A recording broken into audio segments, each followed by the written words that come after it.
Welcome to Drive the Daf, clear, structured explanation of the daily daf in 20 minutes. You can even follow in the car. Yoma Daf Yud Dalid. We begin with a Mishnah discussing the avodah that the Kohen Gadol will do for the entire week leading up to Yom Kippur. The Gemara introduces a machlokas relevant to the Mishnah between Rabbi Akiva and the Chachamim as to how the paraduma water works, who it makes tamei and who it does not make tamei. And then the Gemara analyzes the order of the avodas in the Beis Hamikdash as it appears from our Mishnah and how it compares to the order as it is implied in the Masechta discussing the order of the avodah in the Beis Hamikdash, which is Masechta Tamid. So the Mishnah, first of all, says the following thing. The Mishnah says that for the week before Yom Kippur, when the Kohen Gadol is isolated in the Beis Hamikdash, so he is supposed to perform the avodah, the daily avodah, in order to get good practice at it for the avodah on Yom Kippur, which he is going to do.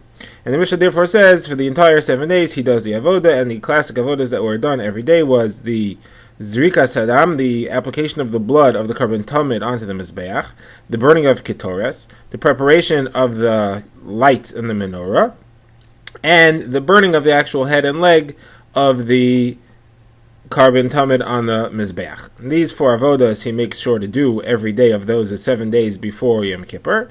And the Mishnah points out that he really has a right to do it any day he wants, because the Kohen Gadol always has the right to choose any avodah he wants to choose, and to choose any portion of Kohen Mitz that he wants to choose. But for these 7 days, he's careful to do it in order to be ready for the avodah on Yom Kippur. Now, the Gemara says that this would only seem to fit according to the Chachamim. There's a machlokes between the Chachamim and Rabbi Akiva. If a person has paraduma water put on him and he didn't need it, does that make him tamei or not? Now we know generally if somebody is tamei tomas meis, the paraduma water gets put on him and that is metaher him. Rabbi Akiva says that if he didn't need it, if he was really tahar, it is actually metamei him. Just like it makes a tamei person tahar, conversely it makes a tahar person tamei. Now the Chachamim disagree. They say that that's not true. But according to Rabbi Akiva, the Mishnah couldn't make sense, because the Kohen Gadol for his 7 days before Yom Kippur has that paraduma water put on him as a concern. As we don't know that he's tamei, but just in case he might be, we put the paraduma water on him. That means that on the tzad that he's really tahar, according to Rabbi Akiva, he became tamei. So now we can't do the avodah. So Gemara answers, no, even Rabbi Akiva could agree. This Mishnah could fit into Rabbi Akiva. He just makes sure to put the paraduma water on him last thing in the day, just before sunset, and then he goes to the mikveh right away, and as soon as the sun sets, he becomes tahar, because the tumah that comes from the paraduma water, if you were tahar and you put paraduma water on you, that tumah is just a tumah for the day. As soon as you go to the mikveh and the sun sets, you're done. So you could do all the other avodas before that, and the paraduma water could be put on him anytime throughout the day, so he'll do it after all the other avodas. But the Gemara goes deeper into this machlokes between Rabbi Akiva and the Chachamim, and the Gemara says it's actually based on how you read the words in a pasuk describing the paraduma service. There's an extra phrase, al hatamei. The Torah says as part of the paraduma purification process, v'hiza hatahar al hatamei b'yom hashlishi b'yom hashvi. It says that a tahar person should come and he should sprinkle paraduma water on the tamei person on the 3rd day and on the 7th day. The Gemara says, why you need to tell me the extra phrase on the tamei person? We know it's on the tamei person. We're talking about the tamei person this whole time. So Rabbi Akiva says the reason for the extra phrase is to teach you that it's only metahar a tamei person. But if you put it on a tahar person, it's actually metamei him. The Chachamim say, no, this is to teach me a totally different halacha. This is to teach me that it only counts as sprinkling if it's put on a person or any object which could become tamei. If it's put on an object or a thing which is not mekabel tumah, such as an animal, it doesn't count as a sprinkling altogether. Now, who cares? If you're not being metamei a tahar person or thing, who cares? So the Gemara says it's very important, because the halacha is that if the sprinkling was performed by taking a bunch of azav, a bunch of hyssop grass, dipping it in a bowl of paraduma water, and using that to spray the target with the paraduma water. Now, what if there was still water left in it after you sprayed? So you could do another spray. You could spray the next person or the next tamei object in line. You don't have to shake it off. You don't have to redip. You're allowed to use the leftover water that's still in the grass. Now, the Gemara says that's only true if your original spraying counted as a spraying. If your original spraying didn't count as a spraying, it counted as some other random use of water, but it didn't count as a spraying altogether, you just pussled all the water that's in that grass full. when you filled up the water by dipping, when you filled up the grass with water by dipping it in the water, all the water in there becomes possible if you spray it on something that's not mekabel tumah. So therefore, if somebody says, the Gemara, the Chacham will say as follows: if somebody wants to spray on an animal, okay, you're not supposed to spray on an animal. An animal is not mekabel tumah; it can't become tumah, a live animal. But if you want to spray on an animal, instead you spray on a person. So the spraying didn't count for the person because you didn't have intent to spray on him. You got to spray him again, and you can, because since you sprayed on a person, you did a spraying. It wasn't a good one, but it still counts as a spraying, and you can just spray them again with the same water that's still on the grass. You don't have to dip again. If, however, you intended to spray a person, and instead you sprayed an animal, spraying an animal is spraying something which is not mekabel tumah. Spraying something which is not mekabel tumah doesn't count as a spraying, it counts as a personal use of the water, and therefore you postled all the water that's there, you have to shake it off, and dip it again, and then spray the person that you were aiming on in the first place. You postled the water. So that's what this halacha is. Only if you're spraying something which is mekabel tumah did you not postle the water. If you spray something which is not mekabel tumah, you do postle the water. Now, the Chachamim go further, and they attack Rabbi Kiva. They say, Rabbi Kiva, you're telling me that the paraduma water that's metaher, a tamei person, is metamei, a tahar person that it gets sprayed on. How could that be? It doesn't make sense. If it has the power to be metaher, it certainly shouldn't have the power to be metamei, somebody who's tahar already. So where it says Rabbi Kiva will say, well, that's the whole riddle of paraduma. That's Shlomo HaMelech said, Amarti echka mavi rechoika mimeni. That's what he was shocked at. Shlomo HaMelech said, I tried to figure everything out, and paraduma I couldn't figure out. I didn't understand it, because how could it be metaher, the tamei, and metamei, the tahar? How does it have opposite effects? So the Chachamim say, no, that's not what Shlomo HaMelech was referring to. He's referring to the fact that the person that's doing the spraying and the person that you spray on, they stay tahar. But a random person who touches paraduma water becomes tamei. That was the contradiction there. That was weird. So the Gemara interrupts it and says, hold on a second. The person that's doing the spraying stays tahar. That's not true. The Torah says explicitly, the person who sprays the water has to put his clothing in the mikvah. The Gemara says, when it says a person who's doing the spraying, it doesn't mean the person is really doing the spraying. It means the person who touches. The person who touches becomes tamei, and not the person who's spraying. Whereas the person who touches, the pasuk specifically says the person who's spraying and the person who touches. They can't be referring to the same person. It says two different things. It says the mazeh and the negeah.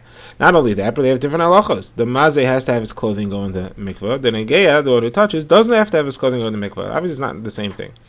Where it says, yes, you're right, I'm sorry. When I said the mazeh, I didn't mean that it's the person who touches, it's the person who carries. Somebody who carries paraduma water, it becomes a tamei even if he didn't touch it. He carried it in a container, whatever it is. He didn't become, he didn't touch it. That's what it's referring to when it says the mazeh. Someone says, well, then why don't you just say the person who carries? Why do you have to call him the mazeh? You're telling me that the mazeh is really tar. When the Torah says mazeh, it means one who's carrying it. Why do you call him the mazeh? So it says, because it's to teach you halacha. It's to teach you that the person who carries only becomes tamei if he carries an amount which is enough to use for spraying. There's a minimum amount to what is metame, one who carries. So Gemara says, okay, that works according to the man. Our mother holds that there's a minimum amount for spraying, but that's a machlokes. There's an opinion that says there is no minimum amount for spraying. So what are they going to say according to him? Gemara says, there's no minimum amount for spraying according to him, but he also agrees there's a minimum amount, and you have to dip the bundle of grass into in order to spray. Only one drop has to fall on the guy, but you do have to dip into a minimum amount. That everybody agrees. Like we learned that the shear is you should be able to dip the entire head of grass into it, and then it should be enough to spray onto somebody afterwards. There is a shear to it. Okay, that concludes the Gemara's discussion. Now the Gemara wants to analyze the order that's listed in the Mishnah. Our Mishnah had said that the Kohen HaGadol, he should do the avoda of burning the ketores, the spices, and afterwards it lists cleaning the menorah. The menorah had its burnt out wicks had to be removed every morning. So Gemara says, you see that the burning of the ketores goes before the fixing of the menorah. Now, if you look at Maseches Tamid, it says a different order. It discusses the lotteries that were drawn every morning to see who got which job, which Kohanim got which avoda. And it says that it has the following expression: the one who got the right to clear off the ash from the inner mizbeach, and he did that. And then there was the one who got the rights to clear the menorah, and the one who got the rights to burn the ketores. So you see that the order is first menorah and then ketores, not first ketores and then menorah. So Gemara says, well, all right, the Mishnah Maseches Tamid is different than the Mishnah Maseches Yoma. The Mishnah Maseches Tamid is somebody named Rabbi Shimon Ish HaMitzapeh. He's the one who wrote those Mishnayos. And therefore he holds that is the proper order. First menorah and then Ketores. But our Mishnah in Yoma here holds that it's first Ketores and then menorah. So Gemara says, well, hold it, but the Mishnah in Maseches Tamid can't be Shimon Ish HaMitzapeh, because we have a different place where Shimon Ish HaMitzapeh disagrees with the Mishnah Maseches Tamid about a different topic. What's that topic? That topic is talking about how you apply the blood of the carbon tamid to the Mizbeach. Now we know you walked around the Mizbeach counterclockwise, going north and then west and then south and then east. And according to the Tanna Kama there, at least according to the Mishnah in Maseches Tamid, you did 2 applications of blood that hit all 4 walls. In the northeast corner, you splashed blood on the corner and you got both the north and the east wall. And you went all the way around to the southwest corner and did 1 more application and got both the south and the west wall at the same time. Shimon Ish HaMitzapeh says no. The second application was 2 separate ones. First you did the west wall on your way by west, and then you did the south wall on your way by south. So a total of 3 applications. 1 on the northeast, both walls at once, and then separately for the west and the south. So you see that Shimon Ish HaMitzapeh disagrees with Maseches Tamid, so don't tell me he's a Tana Maseches Tamid. So the Mishnah says, you're right, okay, fine, I'm sorry. This Mishnah here, in Yoma, that's Shimon Ish HaMitzapeh. The Mishnah Maseches Tamid is somebody else. So the Gemara says, well, I'll actually show you that there's a contradiction within Yoma itself. Here we said that Ketores goes before Neiros. There's a Mishnah in Yoma that discusses the different lotteries that were made, and it says that there were 3 gatherings of the Kohanim for the day to do lotteries. In the second gathering, they drew lots for who would slaughter the carbon tamid, who would apply the blood, who would clean off the inner mizbeach, and who would clean off the menorah, and who would put the limbs on the ramp of the Mizbeach. Now, there was a third drawing, which was who would do the Ketores. And that drawing was only for people who never did Ketores before, because you can only do Ketores once in your life. But you see that Ketores, again, was after Menorah, not before Menorah. So Abaye says it's not a kasha. Actually, there was a break in the clearing of the burned out wicks from the menorah. There were 7 wicks altogether. They first did 5, then they interrupted with another avoda, and then they did the next 2. So the avoda that was interrupted in between was Ketores. So one Mishnah says that Ketores was after menorah, and that's true, it was after the first 5. And one Mishnah says it was before, that's true, it was before the last 2. The Gemara says, you're claiming now then that the avoda which interrupted the first clearings of wicks and the last clearing of wicks was Ketores. It's not true. There's a brayso that says the avoda that was interrupting between the 2 was something else. Abaye himself, when he discussed the order of what was performed in the Beis HaMikdash, he taught it to the Talmidim. He said it's the application of blood of the carbon and the tamid that interrupts between the first clearing of wicks and the latter clearing of wicks. So Gemara says, well, it's actually machlokes tanayim. It's a machlokes between Abba Shaul and the Chachamim.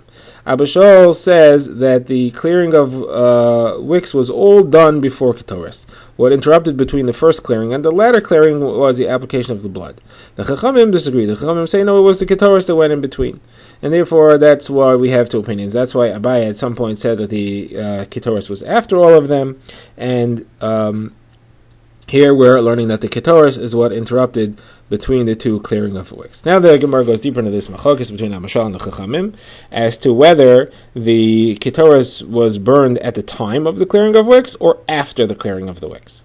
So Gemara says it's based on the pasuk discussing the Ketores. It says, "V'hikter olav Aaron a Ketores samim ba'boker. Aaron should burn the Ketores. Be'etivos and eros akteran. At the time of burning the menorahs is when he should burn it." Now the word that's used is behetivo, when it was being burned. So the Gemara says that Abba Shaul says behetivo means it already happened. The behetivo, when it was done, that is when you should do the Ketores. So Ketores comes afterwards.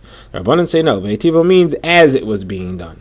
The time that the clearing of the wicks was being done, that is when the Ketores should be burned. And the Rabbanan even say, I'll go and prove it to you. Because there's another avoda of the menorah, and that is the avoda of actually lighting the wicks. And that coincides, is around the time of burning Ketores again in the afternoon. Now there, we know that the order had to be that the menorah was the last thing, because you have a pasuk that teaches us about the menorah that it says me'erev ad boker lifnei Hashem chukasam l'deraza. Me'erev ad boker means that it should burn from evening until morning. We learn that it is kosher to light the menorah all night. It is the last avodah you do at night, and therefore it has to be done last. Yet we do see a pasuk describing the afternoon service. It says v'halos aranas haneros bein arbaim yaktirena. That by the time of lighting, that is when you do the ketoras. Now, if you want to learn that at the time of lighting means that the ketoras should have all, if you want to learn that the time of lighting means that you have to do the ketoras after, which is what Abba Shaul seems to be claiming for the morning avodah, that the ketoras comes after the clearing of the wicks. So here also the ketoras would come after the lighting. Then it would not fit with the halacha that we know that the lighting has to be the last thing. So obviously it means at the time, it's done simultaneously at the same time. And therefore, as far as the morning avodah also, it's the same thing, it's done at the same time. So now Abba Shaul is not impressed by this, because he says when the Torah describes it, he says, oso. It says, ya'aroch oso. The extra word oso is extra, that's to teach me that here you do them at the same time. However, in the morning avodah, the ketoras is done after. Drive the Daf is a project of the Grand Woodlands Shul and is presented by Rabbi Yitzchak Landa. Find us on YouTube or subscribe to daily emails by emailing drivethedaf@gmail.com.